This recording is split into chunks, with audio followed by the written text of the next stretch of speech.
to This Epic Disaster. This is Cheri, and I'm here with... Me. Rick. It's just Rick and me. Yeah. It's just us. Hi. Well, I've noticed when you start the show, you always introduce us. I always assume everybody knows who we are. I don't know. That seems very conceited of I you. know. I figure if they're listening to the show, they must know something about, but I guess they don't. I don't know. Should I introduce this every week? No. It would get boring. And then It's my job. you'd get mad about it because I would. every time I say, talk about the live beer review, you get mad. You're like, you say that every show. It's like, yeah, I do. But you stopped, and then now I asked You get mad because because I've stopped. I think Right. you're just mad at me for whatever I do. I mean, it's possible. Speaking of live beer review, boom, we have a beer. We have a live beer. We're going to review beer. it. Something like that. This beer is called... How do you spell that? with B's and A's. Oh. This is the Good Fight Sour Pale Ale. Oh, put up the good fight. I like a good sour. That's a cool looking can, too. It is. This is 5.6% alcohol by volume. It is brewed and canned by Hivemind Brewing Company. Hivemind? Out of Asheville, North Carolina. Mm-hmm. This is the last of our North Carolina beers that were provided to us by our friend Lindsay. And as they say in North Carolina and a lot of Tennessee, this is a sour. It's a sour. It's a sour. Sour. Yeah. Yeah. We're going to have sour. S-A-I-R, I guess. Sour. It smells good. Mm-hmm. It smells like grapefruit. Uh-oh. It's nice and gold in color. It is pretty. Mm-hmm. Yes, it's I pretty. don't know if you call it gold. Is it gold? It is kind of goldish. It's a kinda white gold. goldish. It's white gold, I would call it. White gold. White gold Texas tea. Oops, All right. oops, Oh, oops, well, oops, it's going to spill. oops. No. No, he didn't spill. Have a little more. Thank Okay. you. It's good. It's got a good head on it. It's very fragrant. It does taste, smell Grapefruity. hoppy. Oh, hoppy? Yes. Yeah, Grapefruity hoppy. All right. it does. You're I don't know. I do like the sours, but I think you're more of a sour Puss. connoisseur than I'm I a am. sour puss. You're a sour puss. You're more of I a sour see. puss than I am. Okay. Drink your sour. I don't know what's That's going on. awful. It's very Stop cloudy. there. Have you noticed? It's really cloudy. All right. Okay. Okay. It's mine. My first reaction is, okay. You made a face. Okay. We'll tell you what we think of this beer later. Does it taste like a sour to you? I mean, not very. Are you sure this is a sour? It says sour on it. It says the word sour. Sour. Sour. All right. Sour pale ale. All right. All right. We'll tell you what we think about it after the show. The Good Fight. I wouldn't mind having a T-shirt with that design on. It's kind of cool. It is cute. Yeah, I like it. All right. So, what's been going on your week? Did you have a good week? Is exciting and Not new? much. No, nothing new. Come aboard. We're expecting you. That's the Love Boat. We were talking. My wife and I were talking the other day about the Love Boat, and so like I grew up at a time when I used to watch Match Game. Oh yeah, Did yeah. you watch that? Yeah. Mm-hmm. There were a lot of people on Match Game that I didn't know who they were, other than the fact that they did Match Game. They were, I guess, they were celebrities, but you never saw them in anything except on Match Game, like Brett Summers. I mean, I know she was married to Jack Klugman, Quincy, and I guess she did some acting and stuff, but you never really saw her on anything. Yeah. It's like, I don't. And then there were a couple other people. It's just like you would only see them in Match Game and you would never see them in anything else. Yeah, it's like, how'd you get there? And then my wife pointed out that most of them actually did a Love Boat episode. And I think everyone did Love Boat. I think Love Boat was like the Hallmark movies back then. Yes. It's like now, if you're like Patrick Duffy, he's a great actor. I'm not saying anything wrong with it, but he's just like at a point where you get older and there's fewer roles for you, fewer calls for an actor of your age, which is not fair, but that's just the way it is. And I guess competition is probably even thicker when you're older. And what's he going to do? So he gets a job On a Hallmark movie. I can't even say that. Hallmark. And then back Hallmark. back in the old days, it was the Love Boat. You just did a Love Boat episode. Yeah. And I think big stars did Love Boat Yes, they episodes. did. And then small stars too. Yes, they did. Yes, they did. It's exciting when somebody guest stars on a show. Exciting and new. Mm-hmm. It's exciting and new. Yeah. Like the love of The little girl. You remember Captain Stubing adopted a daughter at one point? Yes. What was her name? No, it wasn't Julie. Julie. Julie was the cruise director. Yes. I totally lost. I would know it if I heard it. Okay. It might hit me like somewhere in the middle of this podcast. And you'll just blurt it I out. might shout it out really loud. Just shout anyway, it. she was like really cute, and I saw a picture of her not too long ago, and she's still really, really, really cute. Is she? Kind of had a little bit of a crush on her. Ooh. Yeah. Crushing on the kid. Love Boat girl. Crushing on the captain's daughter. Here's what I always thought weird about the Love Boat. What? Is you got the Love Boat, you got the whole group of people, everybody's doing their job. You got the doctor. Every time somebody wants a doctor, he's doing a woman in his cabin. Yeah. Have you ever noticed that? Yeah. What kind of doctor is this guy? Is he's constantly like taking advantage of his position by fooling around with the women, and oh yeah, Her name was Vicky. Vicky. What's her first name? Jill Whalen? Jill Whelan? Whelan?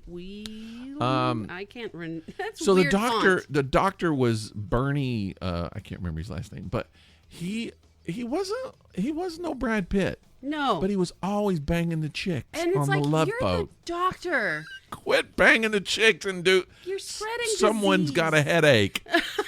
We need an analgesic over here. Somebody that needs some Bactine or something for sunburn, and you're in there giving herpes to the women. Possibly. I mean, that's not right. It's not. It's creepy. It was actually. really creepy. Yeah. It's like, what if Isaac was just like roofing all the girls with the drinks that he's giving them? And the doctor pays him off. Everybody would think it was like some kind of he was a creep, but yet the doctor's like, every time you want the doctor, he's in a Hugh Hefner robe in his bathroom. Compromising position. Yeah. Okay, Doc. I don't know. Oh, well. Maybe he was a gynecologist. He might have been that might have been part of his job, but I know he's treating other people other things. Yeah. I don't know if a gyno would do that. But I don't know. Who knows? You want to play Would You Rather? Did we talk about the beer? We did talk about the beer. Let's play Would You Rather. Okay, you go first this time. I'm going first this time. I'm going to read to you first, and then you will read to me. And I would like a lullaby. So I'm dropping the stones first? Yes. Okay. I haven't dropped a blue one in a while. I'd like to drop a blue one. I'm not predicting I'm going to drop a blue one. I'm just saying You'd like I'd like to. It's yellow. One day I'll drop a blue one. One day you will. Yellow is random. Would you rather spend the rest of your life on a pogo stick No. or an adult-sized big wheel? If I have to choose between the two, that one would be it. The big wheel. Yeah. That would be pogo fun. stick. I mean, a big wheel, you can get around. You can do things. And you could be stationary as well. You could bang chicks in your cabin. Yeah. But on a pogo stick, you have to continually move. That would hurt, too, after a while. And people trying to have a serious conversation with you. Going, Bouncing up and down. Right. And I have horrible balance. Did you ever ride a unicycle?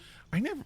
No, I know some people who were really good at it. Yeah. I didn't like pogo sticks because they always had that really, really loud spring sound. Yep. You always thought, like, you would see them on cartoons and you would think they were going to be like the most coolest thing, but they were so clunky and they had these springs and they would just go shing, shing, shing, shing, like you were having sex on a really cheap bed. Right. Like it was like the doctor from the Love Boat lived right above you. Shing, shing, shing, shing, shing, shing, shing, shing. Things like pogo sticks and unicycles, it's just not happening No, for me. I have no. a hard time on crutches. Right. I mean, I can't balance. So, all right, I got a blue one. Well, there you go. All right. All right. Blue is appearance and embarrassment, as we all are all the time on the show. Would you rather have someone tell you should try liposuction?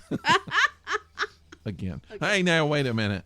Or that your wig just doesn't work when you're not even wearing one. Ooh. Yeah, that's embarrassing.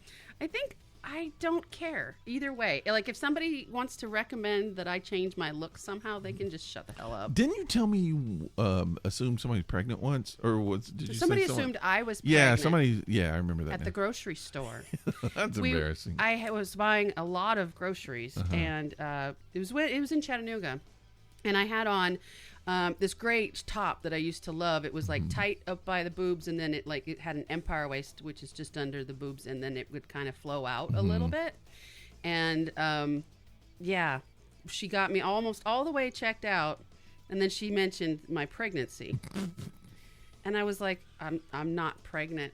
And she's like, oh, I thought you said you were. I'm like, no, you didn't. I bet to this day she talks about that. You know she does. That's so wrong. That's just a weird assumption to make. There's a movie with Hugh Grant and the chick. What's her name? Sandra Bullock? Yes, thank you. I think it's called 2 Weeks Notice. And in that, you know, Hugh Grant is trying to hire somebody, and they're in an interview, and she's a larger woman, and he says, and congratulations on the baby. Uh-oh. And she's just like, what baby? Yeah. What baby? You know, and she won't drop it. And he's like, you know? That's horrible. Yeah, that's just not a good thing. No. I don't think that's ever happened to me. I've definitely no one's ever assumed you were pregnant? No, I definitely made assumptions about other people, and I can't think of anything right now offhand, but I just you learn not to do it. Yeah. Just keep your mouth shut. Yeah. We have one of the people at work with us. Now, I can say this because it turned out she was pregnant, but on her second pregnancy, I was like noticing her. She hadn't said anything to anybody in the office at all, and I was noticing that her belly was getting a little bit bigger, and it looked like a pregnancy belly, but I wasn't going to bring it up. And I brought it up to my boss at the time, and I asked him, and he's like, I'm not going to bring it up. You know? He's like, it'd be better if you did, but let's just not. You know? Yeah. Let's just leave it. It turned out she was pregnant, but she didn't tell anybody. She just let it happen without telling anybody. Just get pregnant, just like that. I always fascinated by those people who get pregnant and don't know they're pregnant, and they start all of a sudden they're getting a stomach ache, and it's like, oh, it really hurts, and they don't know what's going on, so they go to the hospital, and they're like, you're having a baby, and they're like, what? Yeah, you're having a baby right now. Yeah, that's never made sense to me, but it's happened several times, more than once. Yeah. Sorry. It's your turn.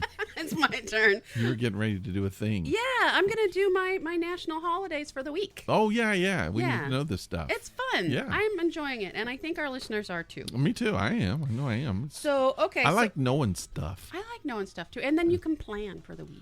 You can plan. You can share. You can make people think you're really smart when you're not. Yeah. Because I'm not That's really what smart. I do. That's why I do it. Okay, so this week, there's not a whole lot, but there's a couple good days. The 15th, which is today, Monday, the 15th, is National Gumdrop Day. More food. It's all food. Do you like gumdrops? I do like gumdrops. You know what I used to do when I was a kid? What? I'll probably still do it. What? Gumdrops are those little things it's almost like a rounded top pyramid. Yes, right? yes.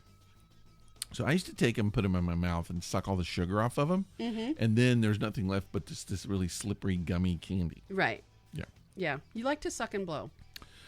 Suck the sugar sucker. So my favorites are spice drops. Spice drop. What is that? Yeah, it's like a gumdrop. It's got the sugar coating on the outside, but there's spice flavors. Like there's oregano. Well, maybe not oregano. Possibly not, but fun cinnamon? spices. Yeah, there's cinnamon. There's other things like that, but stuff that you would use in baking, really. Isn't that a drug? Spice. Spice? Isn't there a drug called spice? I don't know. Isn't that what they call? No, maybe not. I don't do drugs bath salts. Remember bath salt? Yes. Isn't that spice? Am I don't thinking? know. Am I remembering? I don't know. Possibly. I've never done I used bath to do salts. a lot of spice. Wow. All right, a lot of baby spice. A lot of ginger spice. My goodness. Tuesday, the 16th, is National Do a Grouch a Favor Day. Do a what? Grouch a Favor Day. A Grouch a Favor Day. So you got to do something for me that day. So a grouch can be called by a number of names. One of which you mentioned earlier. Yes. Some of which I won't say here, but like curmudgeon, cranky, grumpy, sourpuss, which is what you mentioned earlier, bellyacre, malcontent, crabby, grumbly, things like that. Okay. If you manage to turn their mood turn their mood around, they might become known as the neighborhood idealist. They could just completely change. They won't. But, people can be grouchy all the time, or people can be grouchy a couple of days, having a bad day, whatever. But it's a good day to go and just be like, hey, I'm just going to do something nice Do for you have people in your family that are just known to be grouches? Just like everybody's just like, oh, yeah, they're grouch. In my family? Yeah, just like that's their personality. Everybody knows it. No, but I work with someone like that. Oh, yeah? Yeah. I can think, an uncle. My dad was kind of like that. My dad was could be just the funniest person. He had a really dry sense of humor, but most of the time he was just a grouch. Yeah, just grouchy. I think he was just irritated with everything. Just there's a lot of people around in your, house. Yeah, but I had some, still do, some family members that you just know those are the grouchy people, and they're like always grouchy. Mm-hmm. I did have an uncle who. It's like, how do you get through life just being a grouch all the time? I had an uncle that actually mellowed out as he got older. He was like a really big grouch when he was younger. And then as he got older, we all were just like, oh, he's a grouch. Mm-hmm. And then as he got older, he was like nice. And you were like, oh, wow, you didn't expect it. Yeah. You know? Yeah. And two, I think when you're a kid, it's just easy to say, this is this color. You know, right. You don't think about there's so much more to that person. Mm-hmm. And I think we just kind of learned that this person is like this. And then as we got older and he got older and we all got to know each other, we're like, he's not as bad as we thought, you know. Well, just like I mentioned last week on the podcast, you know, empathy. If you can show somebody empathy, and or not even so that they're aware, but if you in your own person can be empathetic to somebody, they will look differently in your eyes. Yeah. Even if you're not doing anything empathetic to them or for them, if you see them that way, they'll start to look different. Mm-hmm. Okay, so Wednesday is the 17th, and that is National Cabbage Day. Ooh. I love me some cabbage. 17th of February? Yeah. That should be like the 15th of March. I would think so, but it's February. It's also National Random Acts of Kindness Day, and everybody knows what that is. So you can give someone a gift of a cabbage. Of a cabbage. Here, have a cabbage. No one's ever given me a cabbage. I will give you a cabbage if you would like a cabbage. Isn't cabbage and money? It's like, that's true too. That's a give word me that for kind money. of cabbage if you would. Okay. Did you know that cabbage in French is actually a term of endearment? Cabbage. Oh, my little cabbage. Mon petit cabbage. Oh, le cabbage. Yes. Okay, the 18th. This is a fun day. Oh, yeah? Yes, I'm looking forward to this day. It's National Drink Wine Day. It is also, which I don't drink a whole lot of wine anymore. I just don't. I found a good wine. Did you? You know, I've been experimenting with wines. Yeah. My wife's been making me drink wine. Yeah. And I found a couple that I like pretty good. Pretty okay, I guess. I'm not a huge wine person. But I found, because I like Merlot. That's the kind I like. Mm-hmm.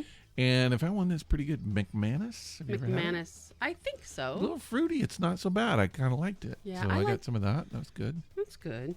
I like my cabs and I like Merlots, but I like them to be very tannic. Mm-hmm. I want, like, the way I describe it is I want it to, like, suck the spit out of your mouth. Oh. That's how tannic I like them. You should try it before you leave. Have just like a little taste of that McManus. See what you think. Okay. So that same day, the 18th, is also National Crab Stuffed Flounder Day. Oh, is that good? Yes. You've had that? So good. So there are thousands of species of crabs, but there's only a few you can eat. Mm-hmm. My personal favorite is Dungeness. I think it's the sweetest. And then flounder is obviously a flatfish, and there's about 100 different species. So if you live in a coastal region, preferably the North Pacific area, you can get some really good crab stuffed flounder. And if you're celebrating both of those days, I would then recommend you have a Chardonnay or a Riesling with your fish, because it's yummy. It goes well. That's my pairing advice. On to the next day.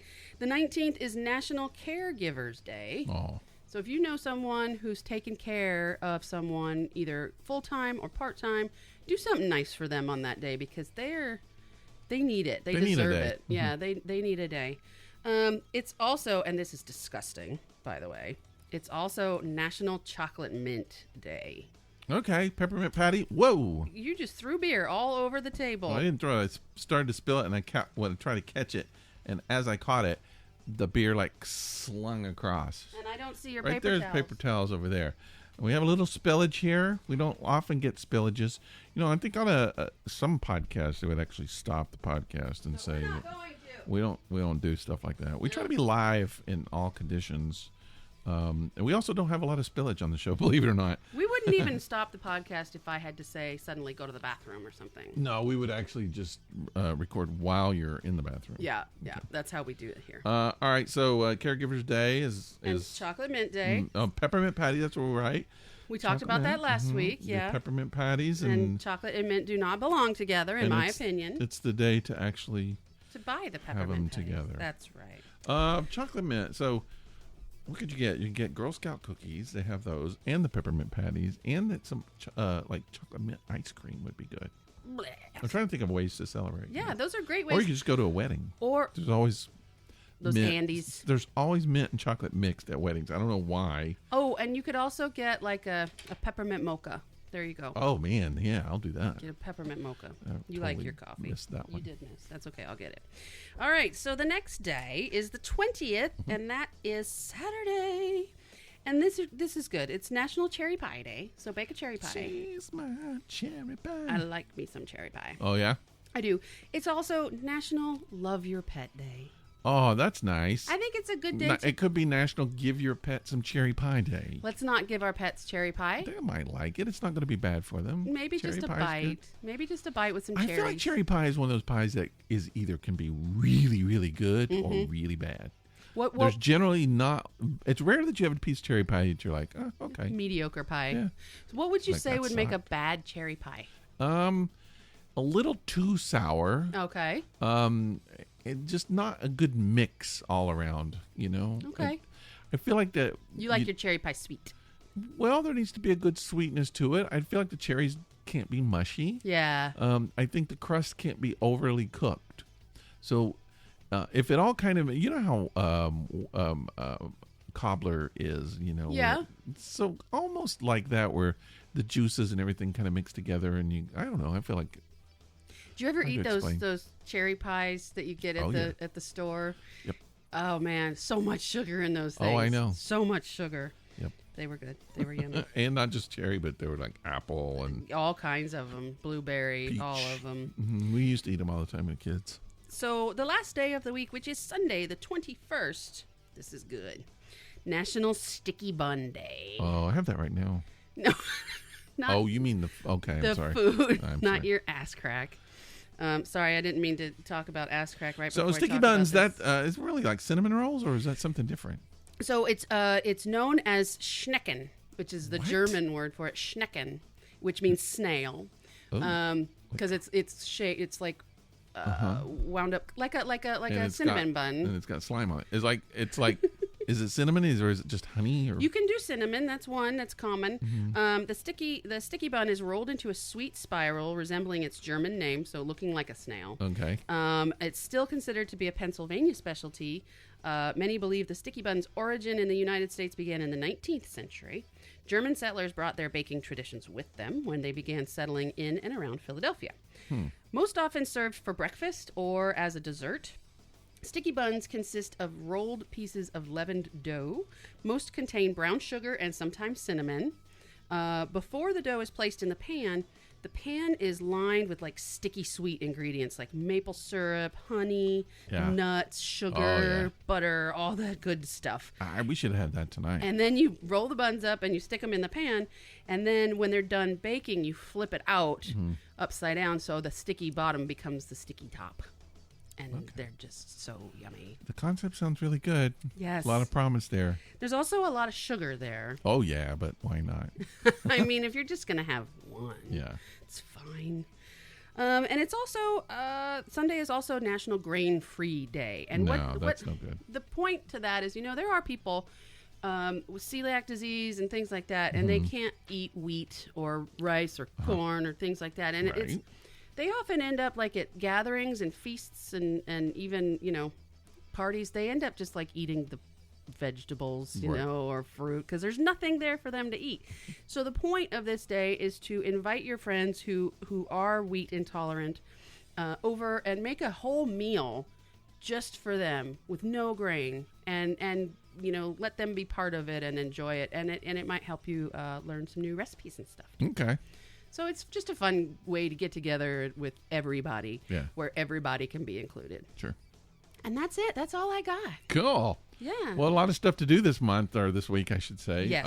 I like the sticky buns. I'm I planning might on do some celebrating that sticky day. buns. That's Do a little Sunday. sticky bun, Yeah. and maybe I'm still expecting you to get me some cabbage, I'll get you some cabbage. if you would. Yeah. Well, that's cool. So now you got a dog, I do. puppy dog. She just turned 3.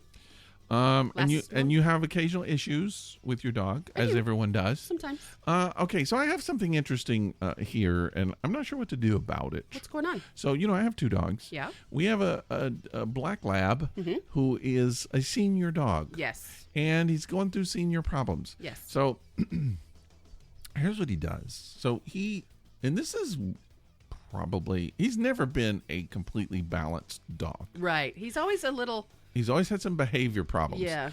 I think he might have been abused as a puppy. And my wife adopted him, and he had a lot of behavior problems, and he's definitely calmed down. He definitely has like separation. He's a very sweet dog. Yes. He's a very loving dog, but he's also a very weird and strange dog. He's got just some quirks about him. Yeah. But he likes people. He's very gentle. There's nothing wrong with him. But he's been getting older, and some things have been happening, and he has to pee like 20 times a night, and I'm not exaggerating. Yeah. So he so what he does is he comes up and he stands beside our bed where my wife sleeps, and he stands there, and he starts off really quiet. He'll just go woof, woof, woof. And then if she doesn't respond, it gets louder. And Yeah. Woof, woof, woof, and until he's just barking really, really loud. Oh my gosh. So he's learned to wake us up like that. At least he starts quiet. Yeah. But he gets us up, and mostly her, up 20 times a night. A lot of times he won't even go. If I get up and try to take him, he wants her to take him. Yeah. So I don't know. It might be an attention thing, but I do know that he's having some issues with pottying. And incontinence. He'll do it in the house if he doesn't get to go out. So, but just, she can't sleep a full night anymore. That's crazy. And we don't know what to do about it. Yeah. Because you can't, if you crate him, he's still going to bark. He's still going to bark loud, and he's going to pee in the crate. We don't know what to do. Are his belly wraps working?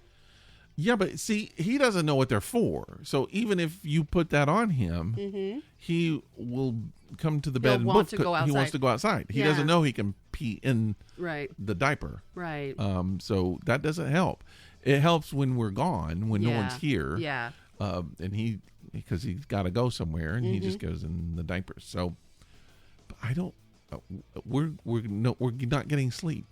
I'm so sorry. And I don't know how long this. I mean, this will go on for the rest of his life. Yes. However long that's going to be. Yes. And my wife's going crazy. She can't What sleep. about, have you talked to your vet? That's where we're going. We're going to have to talk. I feel like maybe some sleeping stuff. She's got some melatonin she's been giving him. And he's got some medication, regular medication that he takes, which is supposed to make him drowsy. But I think he's going to have to get something to make him sleep all night. Oh, I poor don't baby. know. I know it's very frustrating though. It is very frustrating when you're trying to sleep. Yeah. And you can't get sleep. I mean, this is what parents go through when they have a newborn. Yeah, that's what we were talking about. Yeah. He always gets her up, and he never gets me up, and she gets very frustrated. And she's like, if we had a baby, you would be getting up, taking care of the baby. Half I think the time. you should get up and take him. But he won't. He doesn't want you to. A lot of times he won't go if I take him.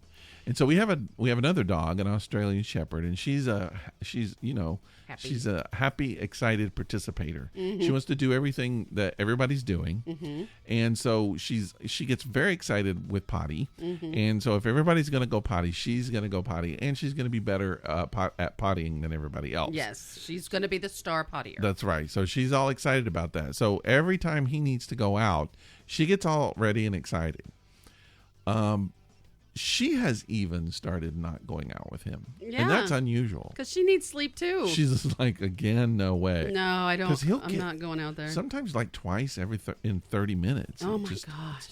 You can't fall back asleep. Yeah. It's insane. That is crazy. What is she doing? What is your wife doing? Like, is she taking naps during the day? She works. I know. I but hope like, not. when is she getting sleep? She's not. She's been taking naps during the weekend, during the day. Mm-hmm. She goes to bed a little bit early. Mm-hmm. But there's a couple nights he'll just not do. He'll sleep like when you first go to bed. He'll do it for the first hour or two, Mm-hmm. and then he'll sleep the rest of the night. And then some nights It's all night long. he can't sleep. He walks through the house, and that's part of that's dementia. Yeah. But he'll just pace a lot. Poor So baby. it's just hard for him to settle down. And the little one, the Aussie, knows him really well, and she'll get him to settle down, and then she'll lick his ears, trying to put him to sleep. Yeah. So she gets She really, takes good care of him. She does, and she knows he's restless or whatever. I don't think she knows what's happening to him. Mm-hmm. But Yeah. I mean, she doesn't use the word dementia.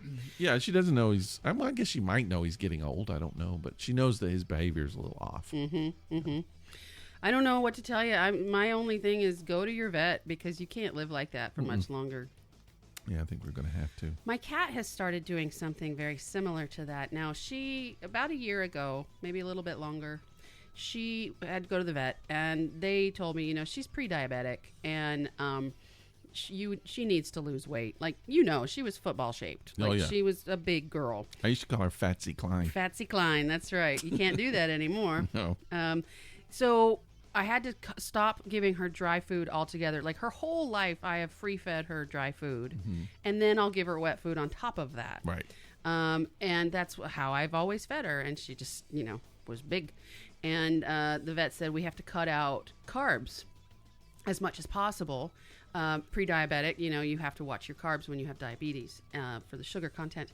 So I stopped giving her dry food altogether, and she gets 3-ounce cans of like a classic pate style wet food, and I mix it with equal parts water, so it's really watered down, and she loves it, right? Mm-hmm. It's starting, like, over the last couple of months, it's starting turning into like 3.5 cans, because she asks for more and more and she'll more. wake me up between 3 and 4 in the morning. This started just in the last month.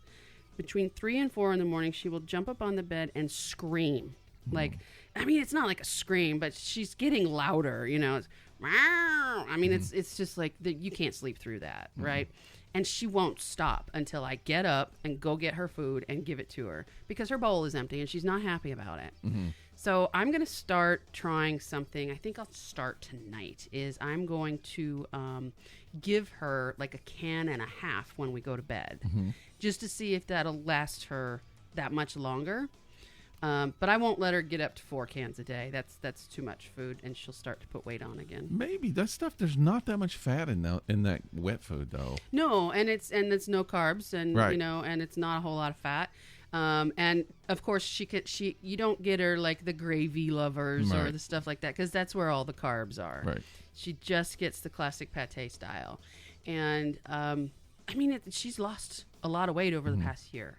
And she's healthy. She's happy. She plays still. I mean, at her age, just let her eat. I mean, no, I know you want to keep her as long as you can, but just like give her some joy. She's going to be 17. I know. Very soon. 17-year-old cat. She's my baby. But I think I'm going to try that as an experiment and see if it'll keep her quiet until I get up in the morning, which I get up at like 6:30 anyways. So hopefully that'll work. Yeah. Wish me luck. Fingers crossed. All those things. I don't know. I mean, having pets is weird. It's just so much stuff you there's no way they could tell you. You have to guess. Yeah. I always feel bad. It's just like we could go to the refrigerator and get food anytime we want. They have to wait. They have to wait until no matter you how give hungry it to they are. They gotta wait. Mm-hmm. And if you forget to feed them, which I have, unfortunately, they can't be like, excuse me. Yeah. You forgot to feed me. Yeah. Don't go to bed yet. You forgot to feed me. Yeah. It's pretty bad. It is. I try not to forget. I want to talk about something for a second. What's up? This is something I found. So, and I talked about this on the show before, and I know this. Mm-hmm. And I think we might have talked about it a little bit kind of at length on the show, Oh. and I know this. Okay. But this is a sort of additional information Okay. about this. So I have this personal issue about being identified as a baby boomer. Yeah. Right? Yeah. So I grew up. So I was born in 1962, which my parents were baby boomers. Right. Right. Right. And all of the hippies, the Woodstock hippies, the Beatle people, all that, they were all baby boomers. I was born in 62. All of that stuff had already or was going on when I was just an infant or before. And so I don't identify with any of that stuff. When people talk about what baby boomers like, what the music they listen to, the culture, that's totally beyond me. I don't identify with any of that stuff. Right. Right. As my parents and your parents probably do. Oh, my parents were definitely baby boomers. Your parents were into CCR. That's boomer music. I wasn't. Now, I mean, I could still like boomer music, Right. but I'm just saying that wasn't the music of my generation. Right.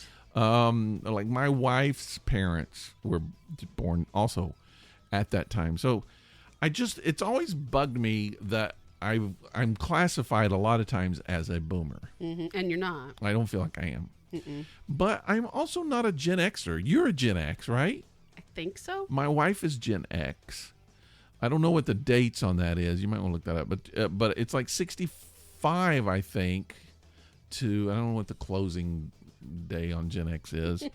Well, I think the next one is it millennials? Are they next? No, there's What's more. Gen Y or something? I don't know. It's an unoriginal name. So Gen X years are 65 to 80. Yeah. So you could call me a Gen Xer because I was born in 74. Yeah, you are. And your wife was born in 70, I think. No, she was 72. 71. 72. Okay. So she's definitely Gen X. But see, 65 is what you're saying. That's when Yeah. it starts. So even though it's close to me, I'm 62. Gen X, what do you think of it for your generation? The identifiable cultural things. Let's say music. Grunge, right? Yeah, that's Gen X music. Alt rock. And so grunge and movies during that time, which would have been 90, a little bit of hip hop. Well, no, I was going to say that's probably 2000. That's millennials. The hip hop rock groups, kind of like Limp Bizkit, yeah, Linkin Park, Papa like Roach, and all that Yeah, stuff. yeah. Which is that's cool, but that was a development that happened after. I mean, we had hip hop. And then we had rock, but we didn't mix them necessarily. I think Walk This Way with Aerosmith and Run DMC was the only time we mixed them together. Probably. And I think that's when people were just like, wait a minute. This could works. work. Yeah. You got rap in my rock. Got rap in my rock. It's Reese's metal. Anyway, but there's this weird little generation in there that's my generation, and I've always felt like we don't fit. It doesn't work.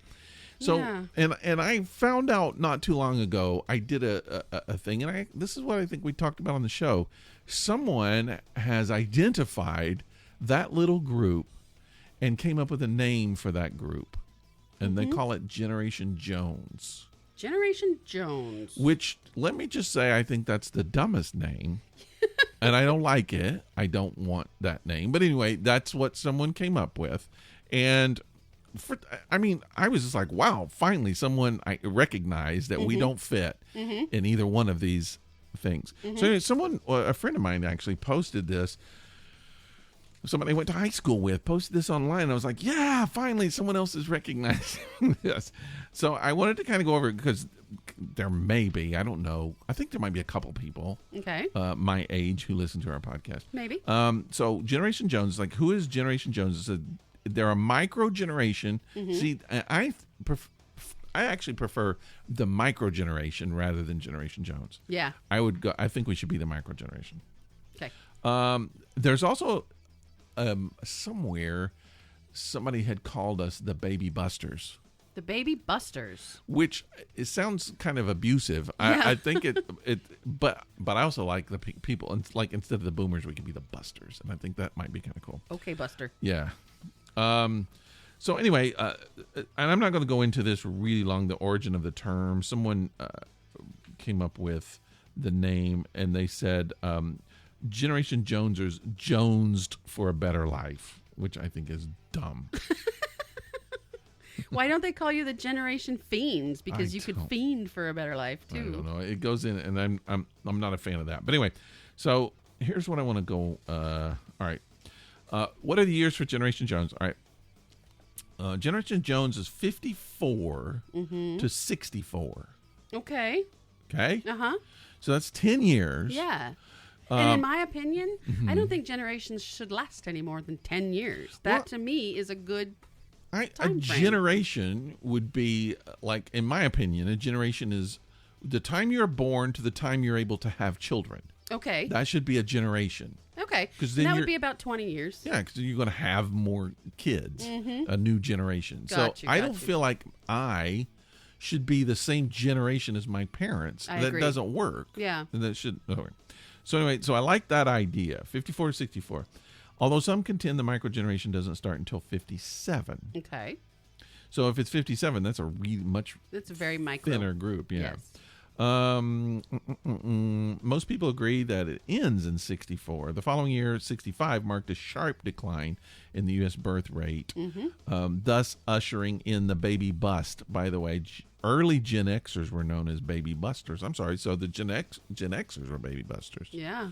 So I can't even have that name. You can't have any. Dang it. You're just a Jones. All right. Generation Jones represents a segment of U.S. population that's greater than 42 million people. Me. It's an important demographic in elections in the United States, Canada, and the United Kingdom. Key political figures born during the Generation Jones years include Barack Obama. Yep. He's a Joneser. And Sarah Palin. Okay. Move on.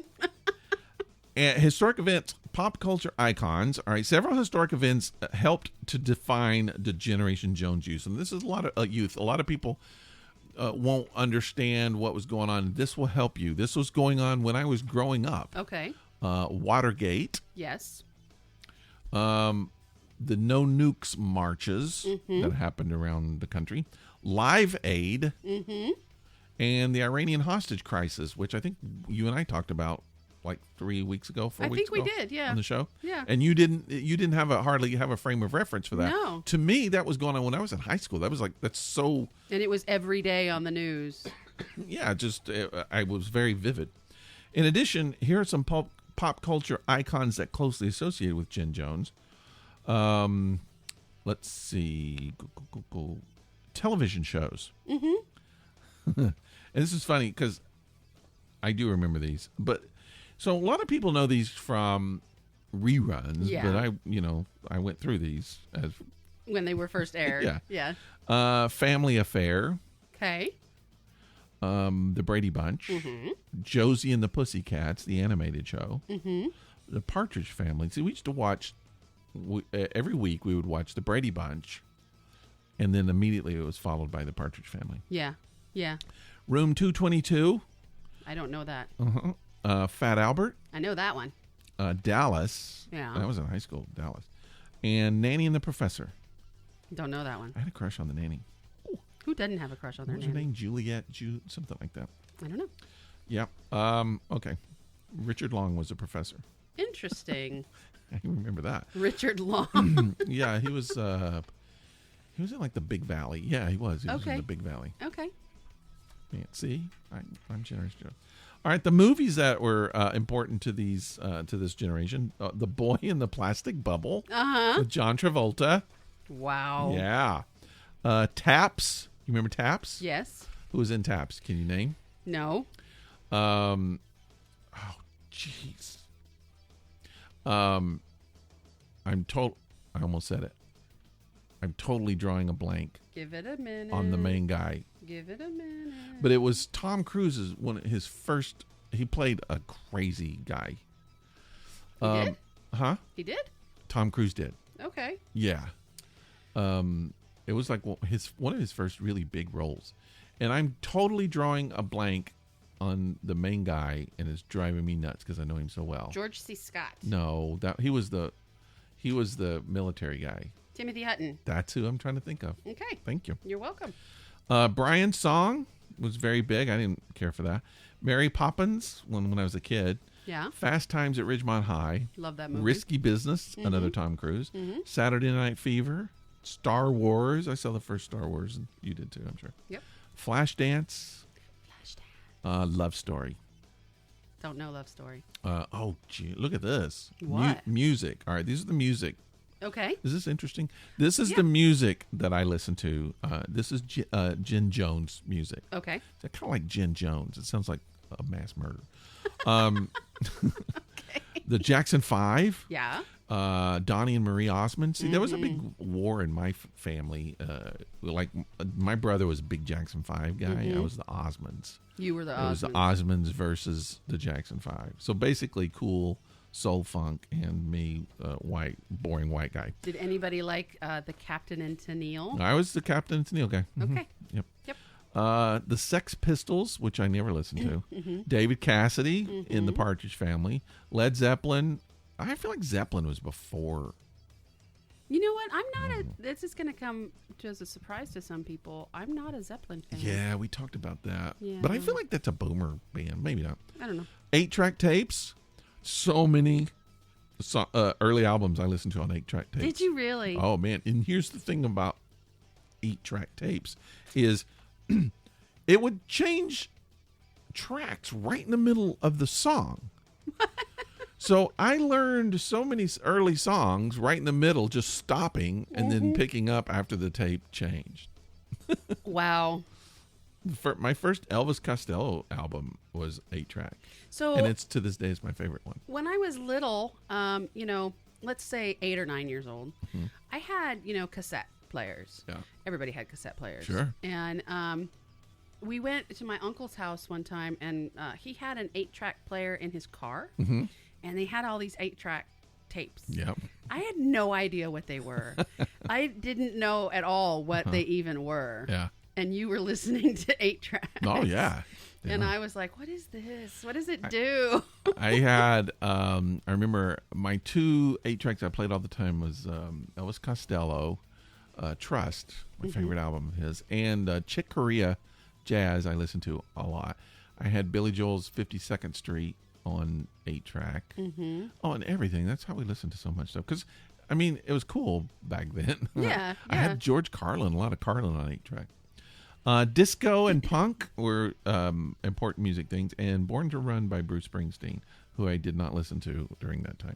Yeah. Other stuff, just in case you want to know. Banana Seat Choppers, did you have that? What is it? See? People know. The bicycle. Bicycles with the big banana seat and the big chopper handlebars. thing, yeah. Drive-thrus, apparently. That doesn't make... Drive-thrus were happening in the 50s, weren't they? No, drive-ups. I guess drive-thrus were... They didn't have the drive-through window, but you could go to what they called a drive-in. Not a movie theater, but a restaurant. Yeah. And they get your food from the window, but you had to get out of the car and walk up to the window.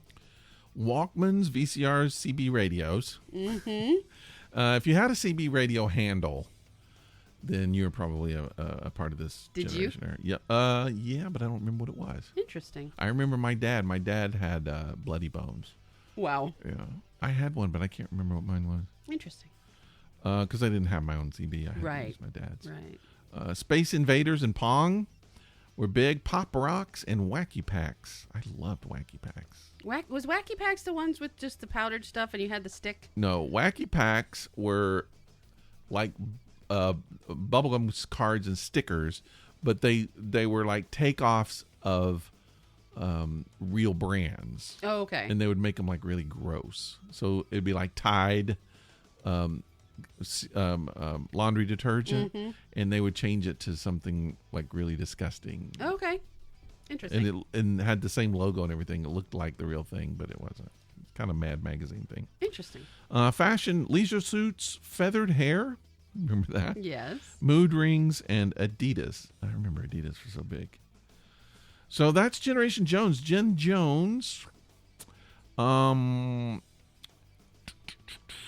to 64. That's interesting stuff there. I still feel ripped off. I don't like the name Jen Jones, but I do like the fact that we're being recognized finally as not baby boomers. Yeah, I always feel like that. Baby boomers always like sort of rolled their eyes at our generation, my generation. So I was looking up some stuff. Like I was trying to, so REM, the band REM, and the band B-52s, which were really big when I was in college. And I kind of thought, like, B-52s, most of them are, they're in their 60s, close to 70 years old now. So they're boomers. But the band REM, even though most of them are kind of older than me, they definitely fall into this category. Yeah. U2, Yeah. Bon Jovi, all those people, they're kind of my age. But all of the Brat Pack, remember the actors? Yes. All of those people are my age. Yep. But no one took, like, especially boomers didn't take them seriously. Yeah, they kind of were laughed like at them. those kids. Yeah, like they had the Yeah. better actors. Of everybody. So I always feel like Kids in the Hall was like my group. Like Monty Python was definitely a boomer group. Yeah. And Kids in the Hall was like the first group that I felt like, even though they're all mostly a little bit older than mine, they're still in that Generation Jones. And I was like, man, these are my guys. Because there is a definite difference. Yeah. Yeah, for and sure. even stand-up. I mean, stand-up comedy changed in the 80s because people my age, a little older, a little younger, were changing from the boomer comics, which were, Buddy Hackett. And nothing wrong with those. They're just kind of different style. Yeah. So I feel like arts and culture sort of was changing as a whole. But anyway, I'm glad to be recognized. I just feel like we need a better name. I think so, too. So there you go. All right. Thank you for sharing all that. That's all awesome. That's all I'm going to say about that. Okay. I don't say anymore. Should we wrap the show up? Let's do it. Let's go ahead and wrap it up. I'm going to check and make sure I don't want to say anything else. No, I don't. Oh, I had a nightmare the other night. Really? Yeah, nightmare that scared me bad. I haven't had a nightmare this bad in a while, but it woke me up, and it was one of those that I actually had to sit up, turn the light on, and I didn't get to go back to sleep for a good 2 hours, and it woke me up at like 2:30 in the morning. Really? Yeah. Do you remember it? I do. You don't want to revisit? Well, no, it's fine. It's a fast one too, so it won't take up too much time. A fast nightmare? Yeah. And it wasn't a nightmare to begin with. It was just a random dream. And then somebody was like, And then by the way, end, I'm going to kill you. Yeah, pretty much. There was a couple of friends of mine, like 3 friends of mine, and they were indistinct people, like in dreams, and they were helping me move into a new house. Okay. And you know how I think about houses and dreams. Yeah. Like the house is you and things that are happening in the house. That's true. Right. So this house was like an old Craftsman, and there was a long hallway, but then you could also get through the front rooms, like the parlor and the library and stuff like that, through doors as well. These people were helping me out doing something, and one of the guys asked his wife, because we heard the doorbell. As soon as we heard the doorbell, I thought, it's dark outside and nobody knows I live here. And so I started to get suspicious, right? That's weird. Let's go check it. Yeah. So I'm working on this piece of equipment, whatever it was, plumbing or something, with one of the guys, and he says to his wife, can you go see who's at the door? And she's like, sure. And they're not suspicious, but I'm starting to think, who's ringing my doorbell at night? Yeah. And she goes, and then she doesn't come back. Uh-oh. And she doesn't come back. Oh, no. And I'm like, starting to think, is she entertaining? Did she leave with the person? What's going on? So I go check it out by myself. The other people are not concerned. And I go to check it out by myself, and I go through the rooms. And I go into one room, I can't hear or see anything. Go into the next room, I can't hear or see anything. I stick my head out the door of the last room where I can see the foyer, and she is being brutally attacked, and screaming her head off, and we couldn't hear her. And I couldn't hear her until I actually saw her, and she was being thrown around, and I could not see her attacker.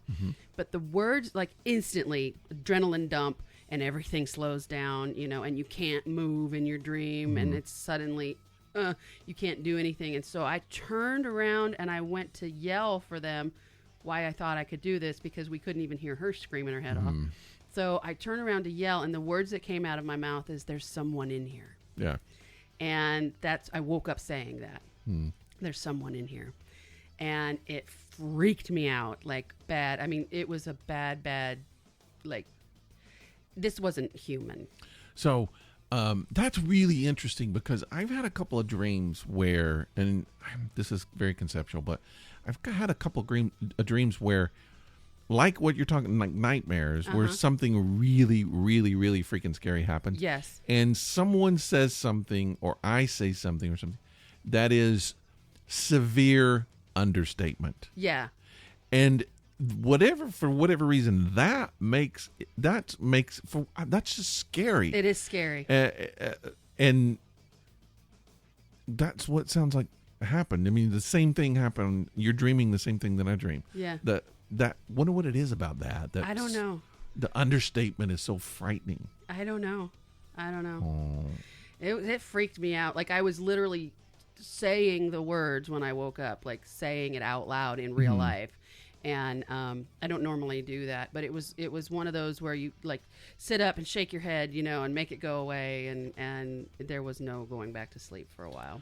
I remember, I know I've talked about this on the show before. I'm not going to tell the entire story, but there was I used to dream the same guy. He was a scary guy, and I had a dream where my mother and all of the kids, we were all back in the back room talking and playing and cutting up and just being silly or whatever.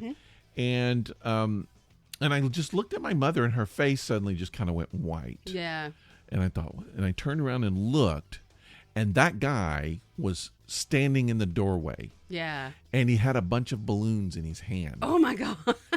And he got chills. He just looked up and smiled and he went, "Balloons for sale." And he opened his hand and all the balloons went up in the air. And I remember looking at my mother and just this look where I just knew it was like, we're all going to be killed right now. Right. And I woke up, but just remembering him saying that, balloons for sale, which is so nothing, but it was like saying, I'm going to kill you. Right. You knew what he meant. Scared I can still remember it to this day. I think even though now it's nothing, it was just the scariest dream I ever had. You can picture the whole thing. Yeah. Yes. Jeez. Yes. So did you wake up, or did you try to help, or did anybody help the person? Well, like I said, I woke up saying those words in real life, and so that's the minute I woke up. Yeah. So I couldn't get to anybody to help, and I couldn't help because this thing, I want to say it was a person, but I didn't see the attacker, so I couldn't tell. I mean, for all I know, it could have been a brown bear. I don't know. I can't remember. Are you a talker in your sleep? Only when I'm trying to wake myself up. Okay. Yeah, I don't really talk a whole lot in my sleep. I mean, I might on occasion here and there, but nowhere near like your wife. And my wife doesn't talk; she laughs in her sleep. Okay, it's the weirdest thing. That's got to be creepy. Because she laughs all the time. Yeah. She's a big laugher, but I'm like, oh, something funny's happening. She just starts laughing. Wow. I'm not wearing pants at the time, so I don't know if that's. Maybe she's not really asleep. Yeah, it could be. Yeah. But I won't reveal much, but I was in a relationship once with a person who would wake up. I was thinking about this the other day, just wake up in just a blood-curdling scream. Like, yeah. And let that wake you up in the middle of the night. No, thank you. No, thank you. That's frightening. That is frightening. Yeah. Yeah. So now I'm going to go home and have nightmares. Maybe watch a comedy or something. That's what I'm going to do instead. Yeah. Let's wrap it up, shall we? Let's talk about this I don't beer. know that I have any more stuff to talk about I don't. for a while. No, I don't. Okay. So let's talk about the beer. The beer is The Good Fight. It's a sour pale ale, and it is by Hivemind Brewing Company out of Asheville, North Carolina. What do you think? Not my kind of beer. It's okay. It's not like it's not all that. It's not horrible. It's just okay. It's not a sour. It's not a sour. That's false advertising. I mean, there might be a little tiny bit of sourness to it, but I wouldn't call it a sour. It's more just like an IPA. That's exactly what it is. Mm-hmm.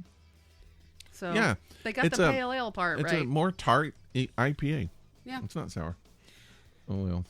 I'm gonna give it a 2.5 right down the middle because it's just your basic beer. No, I was planning on giving it a 2, so that's what I'm going to give it a 2. Okay. I'm a little offended that it's not even a sour when it said it was. But even still, I'm not a fan of the taste. It is very citrusy, which is not my favorite taste. Right. And if it was a sour, it might cover up, but it doesn't, and it just comes off as just being a regular hoppy beer, ale, whatever. Yeah, I agree. So not for me, but it might be for you. And if it is, check it out. The Good Fight by who was it? Hivemind. Hivemind Brewing. We've out of had something by them Asheville. before. It was like the first beer we had. I don't know. I mean, the first of these little beers we had. Maybe. Well, another podcast has come and gone. We're going to wrap it up now. Send us an email at thisepicdisaster@gmail.com and tell us what you think of the show. Tell us you listen to the show. Give us some suggestions. Give us some criticism. Make fun of us. Tell us your scary nightmares, or give us some suggestions on how to handle a barking dog. And a screaming cat who wants food in the middle of the night. Crazy animals that we have. Yes. You can also find us on Facebook, which is where we like for you to hang out with us. You could just talk to us on there. Yeah. We're fine with that. Talk. And we got other friends. There's also a secret, sort of not secret, not so secret. It's invitation only. Facebook group. Disaster Baiters. The Disaster Baiters. If you want to be in the group, just ask. And you can be in there and you can meet people, and these are really good friends. Mm-hmm. Do that and hang out with us and let us know who you are. You can download the podcast. You can subscribe, which we prefer that you do subscribe. Yeah. And leave us a rating. Give us some stars. Tell people what you think of us, and that helps us out too, because when we get rated and we get stars, all the people who carry the podcast increase our visibility. Exactly. So that's why it's helpful. We to want us. Increased visibility, and that's why we appreciate your ratings. We broadcast every Monday, right? We have a new show every Monday. We it's not live, but it's sometimes really close. Yeah, that's true too. We are here in Atlanta, Georgia, where we enjoy it. Yes, we like it a lot. So if you're in the Atlanta area, reach out and say hi to us. Maybe we can hang out. That's all I got. That's all I got too. I think we're done with this one. I think we're done too. Thanks for hanging out with us people, and please come back and do some more hanging. We'll see you next time. All right, we will. Bye. Bye.